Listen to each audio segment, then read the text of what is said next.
When I started working on this autobiography a few years ago, I knew that as someone who had participated in military coups, I would at some point need to reiterate my position on the problematic issue of military interventions in politics. Anyone who reads descriptions of me, particularly in foreign publications, as a serial coup plotter or as the moving spirit behind most military plots in Nigeria would think that my 35-year military career was devoted entirely to coup plotting.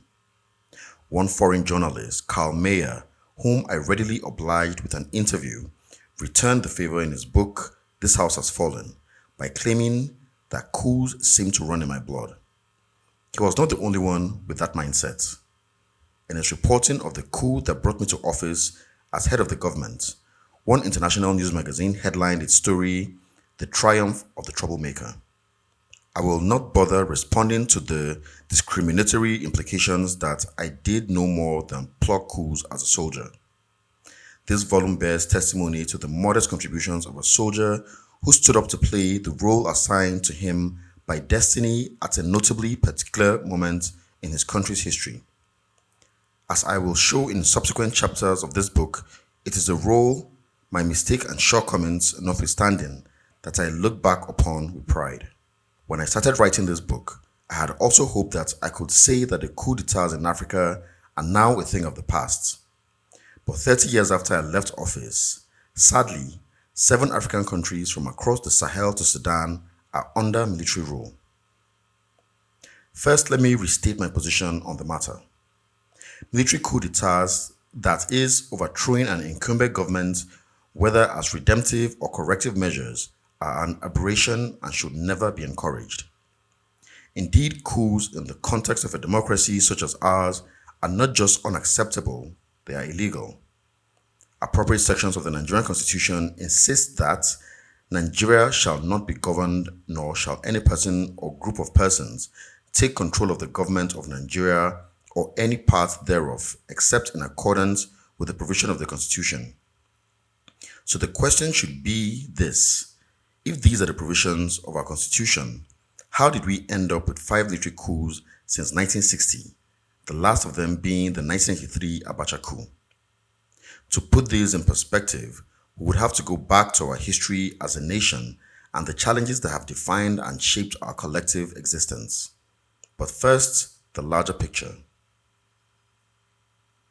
Military takeovers are not peculiar to Africa or isolated to Nigeria. The history of post-colonial Africa shows that where civilian leadership and the political class have failed to live up to their billings and progressively build upon the legacy of the colonialists, the military attempted to step in. In some cases, these interventions have been nothing short of revolutionary.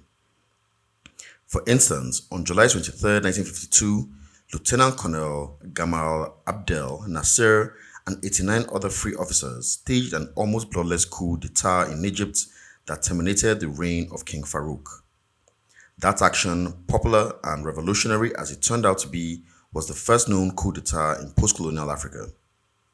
In 60 years, fueled by despotic, short-sighted and uninspiring leadership, Africa has experienced at least 230 coup attempts since then. In 2022 alone, over 40 regions of Africa's 54 nations were said to have witnessed one or more coup attempts. King Farouk's stupendously extravagant playboy lifestyle, eccentricities, and the pervasive corruption that typified his tenure amid so much abject poverty and rising Egyptian nationalism led to his overthrow. His excesses became so intolerable that he was overthrown by Nasser and the free officers and was forced to abdicate. The point to note here, of course, was that the sordid failure of a particular ruling class created the need for an inevitable change.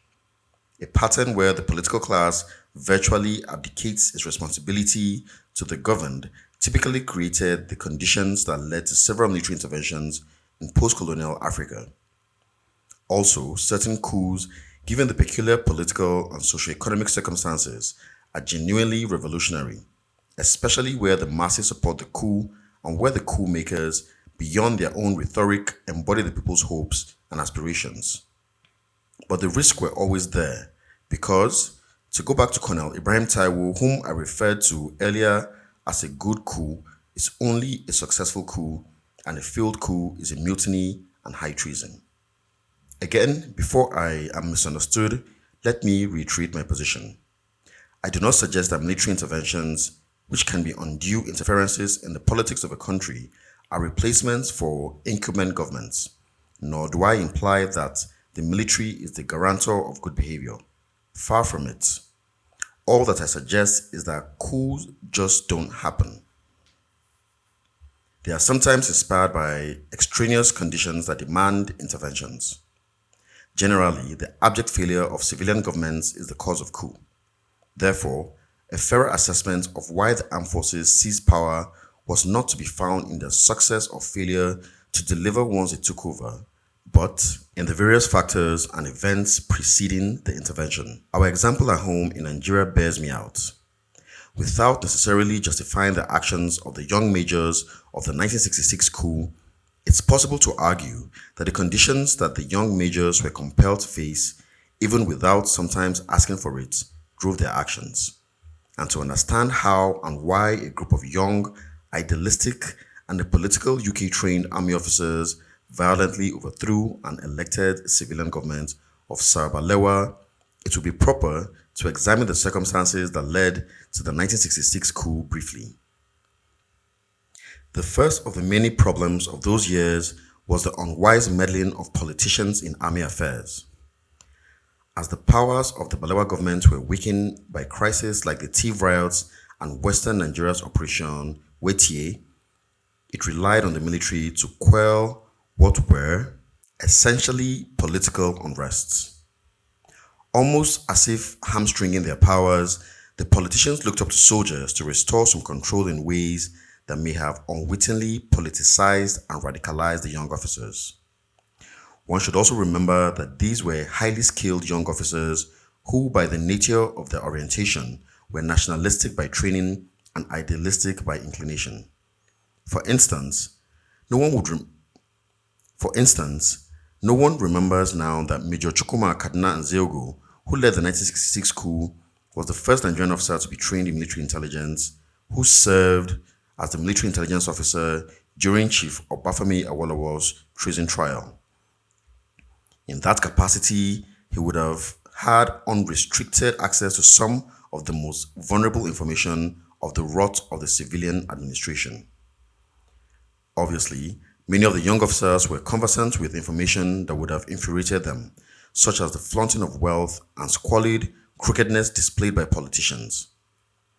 When Chief K.O. Mbadiwe moved into his landmark castle at his home in Arodzinzogu, the Palace of the People, opened by Prime Minister Tafawa Balewa, and the press complained about his extravagance, Mbadiwe told the public off by jokingly reminding everyone that his new home was indeed for the people.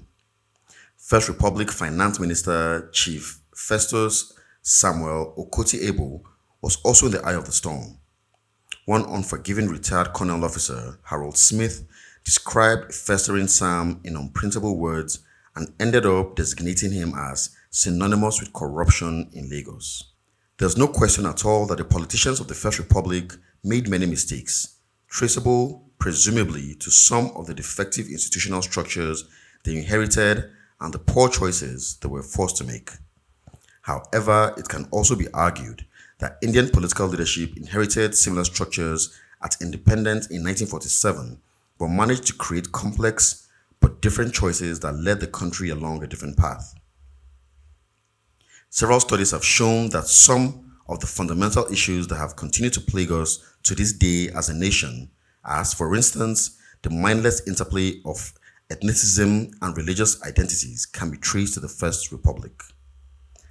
As the situation in the country deteriorated in the days leading up to January 1966, many of the young officers came under the influence of radical southern intellectuals, particularly at the University of Ibadan, who were openly calling on the military to save the country from disintegration. In some cases, the call for intervention resonated with incitement and even instigation. In other cases, politicians secretly called upon the military to intervene. This enthusiasm for change partly explains why, when the young officers, driven, as I have said earlier, by a genuine patriotic desire to correct the political mess in which the country had found itself and decided to overthrow the civilian Balewa government, there was an initial sense of national relief before the situation was mishandled. Between that coup on January 15, 1966 and November 1993, Nigeria experienced four other military coups d'etats, two counter-coups, and several coup attempts. There was the July 29, 1975 coup that toppled the Gowon government, the December 31st, 1983 coup that usurped the Shehu Shagari government, the August 27, 1985 coup that removed Buhari's government, and the Shonekan interim government that General Abacha overthrew on November 17, 1993. The two counter-coups during those years were the July 1966 counter-coup that brought General Gowon to power and the January 13, 1976 counter-coup that led to General Murtala Mohammed's assassination. During those years, several other coup attempts were quashed, including the Major Gideon Oka coup attempt of April 22, 1990, and the December 1985 coup plot of General Vata. Between July 1995 and December 1997, General Abacha's government at different times claimed that it thwarted several coup attempts that led to the incarcerations of Chief Obasanjo, General Musa Yar'Adua, and Lieutenant General Oladipo Dia. In April 2004, Chief Obasanjo's democratically elected government arrested several military officers in connection with the coup plot. Surprisingly, with the possible exception of the Abacha coup of November 1993, each of these military takeovers was welcomed with jubilation and relish, and subsequently legitimized by public opinion in ways that would have impacted the psyche of the military. And this brings me back to my earlier point. Coups don't just happen. The failure of civilian governments is the cause of coups. They derive from deplorable conditions created by a political leadership that abdicates its responsibility to the people. Conversely, the best antidote to coups is sound, transparent civilian governance that constantly reminds itself that governance prime's purpose is the people's welfare. Curiously, in witnessing the jubilation that accompanied military takeovers, I took away a few lessons, a subject to which I shall return later. From the hypocrisy of the political elites that recurred throughout my career, some of the most vociferous opponents of military rule were those who first stepped forward to request and lobby for benefits from the system after successful military takeovers. In other cases, some of the same members of the elite class who secretly advised on the extension of military rule were the same to accuse the military of a hidden agenda to perpetuate itself in office. Between these groups were genuinely patriotic Nigerians who offered their services, sometimes in return for nothing, save for helping to grow and develop the country. Not surprisingly, opinions differ on the effect of military rule. Some people argue that the impact of military rule has been disastrous and that the economic policies of past military administrations led to a situation where over 40% of our foreign exchange earnings went into debt servicing rather than towards growth and development. True, military governments didn't always get everything right, but who does? Without question, successive military regimes after the Gowon administration could have paid greater attention to the agricultural sector when we appeared awash in oil revenue. Perhaps, if we had done so, we would be in a better place today as a nation. It's also fair to admit that some of the primordial problems that may have inspired military coups, such as intractable ethnic conflicts, the concentration of powers in the hands of a few, and the fight against corruption, may have eluded solutions from the military. But those failures mask the larger picture of an unquantifiable contributions of the military to the growth and development of our country. For the obteenth time, let me repeat, the days of military rule in Nigeria are over. Neither do I suggest that the military doesn't have its share of blame for how we got to where we are today as a nation. But to indicate beyond that the military intervention was irredeemably disastrous is grossly unfair. Those who are quick to accuse the Nigerian military of being no more than spoiled brats who merely fought to perpetuate themselves in power must never forget that as a trained military officer, we too invested our lifetime, our youths, hopes, dreams, and energy in the promise of a great country. For instance, the one thing that has hardly been adequately recognized in our history is the gallant peacekeeping role of the Nigerian military worldwide. While those interventions are materials for separate long overdue books, I will, because of space constraints, refer to only two such interventions between 1960 and the present. Barely weeks after independence in 1960, at the invitation of United Nations Secretary General Dag Hammarskjöld, a full contingent of 5 battalions of the Nigerian Army was deployed to the Congo between November 18th to 22nd, 1960, to 4 of the country's 6 provinces, Kasai, Kivu, North Katanga, and Leopoldville, to maintain law and order and to prevent large-scale war between the warring factions.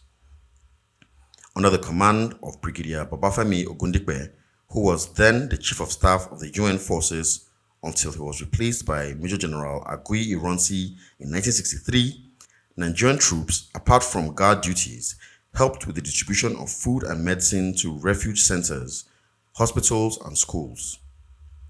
The Nigerian military's well-documented UN peacekeeping role was so exemplary that it became an important reference point for the future UN interventions in other troubled parts of the world, such as Yugoslavia and Lebanon.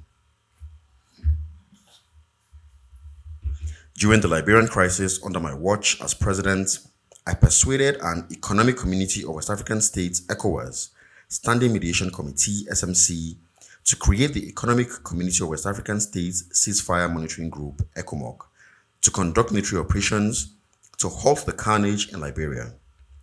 During the 5 years of the operations, at a significant cost to lives, materials, and resources, gallant Nigerian forces under the command of outstanding Nigerian commanders helped restore peace to a troubled regional sister country. And these achievements were duplicated in other places from Angola to Mozambique and Tanzania, with each of these interventions as testimonies to service and country. But even if we ignore these roles and concentrate solely on military interventions in government, the Nigerian military has much to be proud of. Indeed, in certain respects, military leaderships did more than the political class in the growth and development of our country. For instance, the military did creditably well in confronting the fundamental reform matters that have plagued us since 1960.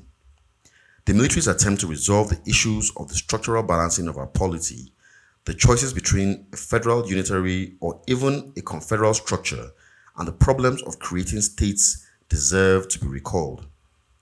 And as I stated earlier, it should never be forgotten that General Ironsi's attempt at a unitary government, self-delusionary as it may have seemed at the time, was an attempt to address this structural challenge. Similarly, the stillborn 1967 Aburi Accord was an attempt to redress the challenges of, to use a more politically correct word, restructuring. Although Aburi failed, among other things, for reasons that had to do with the absence of legal experts and the shortness of the available 2 days to thrash out the complex problems of national balancing at a difficult time in the country's history, General Gowon made up for it by creating, as I stated above, on May 5th, 1967, 12 new states that assuaged some of the anger of the moment. Then, as if to consolidate on the gains of that momentous event of the creation of states and further unify the country after the successful execution of the Civil War, General Gowon initiated again, as I stated above, the National Youth Service Corps scheme on May 22nd, 1973, to foster, in its own words, unity and peaceful coexistence of Nigeria at a period when the country was just recovering at a low ebb. Decree number 24 established that the scheme was created with a view to the proper encouragement and development of common ties among the youth of Nigeria and the promotion of national unity. 9 years after Gowon's momentous decision to create states, General Murtala Mohammed created, as we saw earlier, 7 new states on February 3rd, 1976, bringing the number of states to 19, which included the Federal Capital Territory, created out of Niger State. Then, under my watch as president, we created two more states on September 23rd, 1987, Akwa Ibom and Katsina, bringing the total to 21. On August 27th, 1991, the number of states increased to 30, as we thought it fit to create another 9 states: Abia, Adamawa, Delta, Edo, Enugu, Jigawa, Kebbi, Kogi, and Osun. In 1983, after General Abacha took over, acting presumably under the recommendations from the Constitutional Conference, he created 6 more states: Bayelsa, Ebonyi, Ekiti, Gombe, Nasarawa, and Zamfara on October 1st, 1996, bringing the total to 36 states.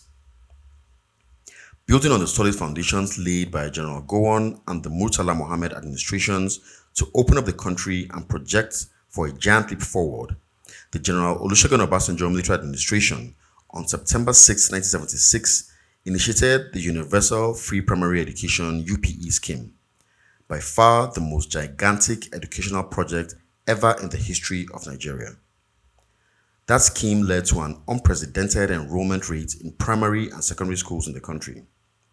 By 1981, some 15 million children had enrolled in schools across the country, forcing the few existing universities to open their doors to millions of teeming young men and women who were ready and eager to enter the workforce of a burgeoning economy. The cumulative strides of those years were genuinely noteworthy. That is, the Gowon years through the Mohammed Obasanjo administrations, the creation of states and the corresponding stabilization of the polity, the monumental infrastructural developments that opened up the country, and the full implications of the free education program. While it's difficult to fully assess their impact on the socio-economic growth and development of the country, it is sufficient merely to state that those measures were not only inspiring, but they laid the foundation for succeeding governments, civilian and military, for many years after. In subsequent chapters of this volume, I have attempted to document my modest contributions as a military president to that narrative. One of the joys and benefits of retirement is the luxury it provides for sober reflection and even remembering and assessing things past. These days, in my spare time, I contemplate more on what could have been in the growth trajectory of our country. Collectively, how could we have made things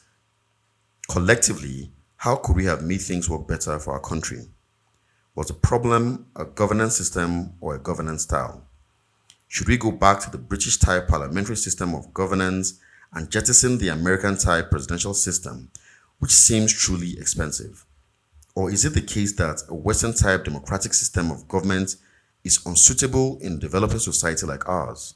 And if so, should we in Africa and the Third World be designing a system of government that's best suited to our needs, driven, as it were, by the age-long African principles of consensus? Or is our problem simply that of leadership, as our renowned writer Chinua Achebe once said? Not being an expert in these matters, I'll let our political scientists worry about the questions I have posted here and let them, the experts, answer them.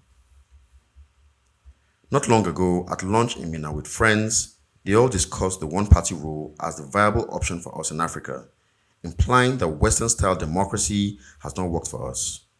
To bolster their point, my guest pointed to the example of Rwanda, where a 65-year-old former military officer turned politician, Paul Kagame, is believed to be turning things around for the better. My immediate reaction was to do what I have always done in such situations: caution against such seemingly facile comparisons with Nigeria. That small landlocked Central African nation of 30 million people, which sits on a 26,338 square kilometer landmass, is roughly the size of Nasarawa State.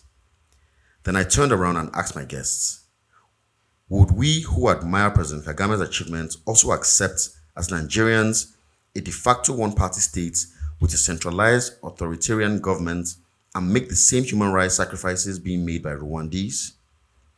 Can such a price be paid in a multi-ethnic, multi-religious, and multicultural society of over 200 million people like Nigeria?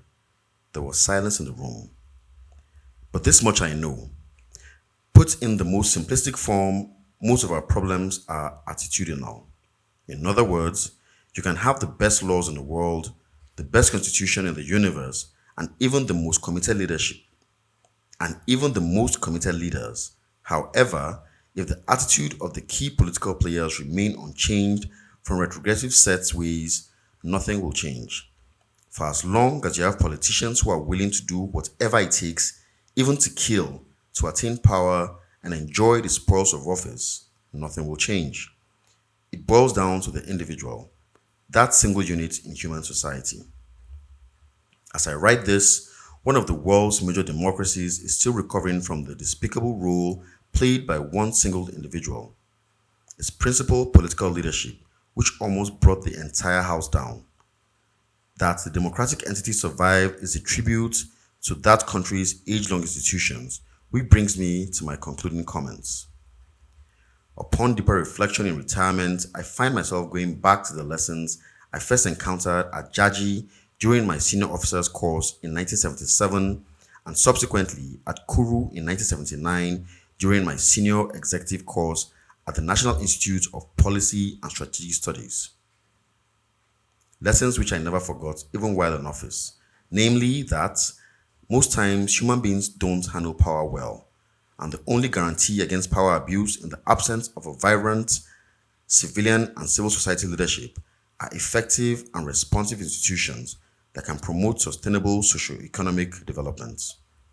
Institutions matter, even if building them in developing societies like ours take time. But institutions matter because they endure. They will outlive us.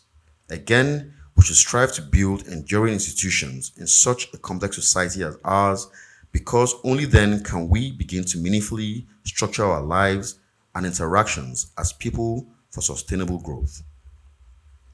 As I said earlier, in the subsequent chapters of this volume, I have documented my modest efforts in building such enduring institutions.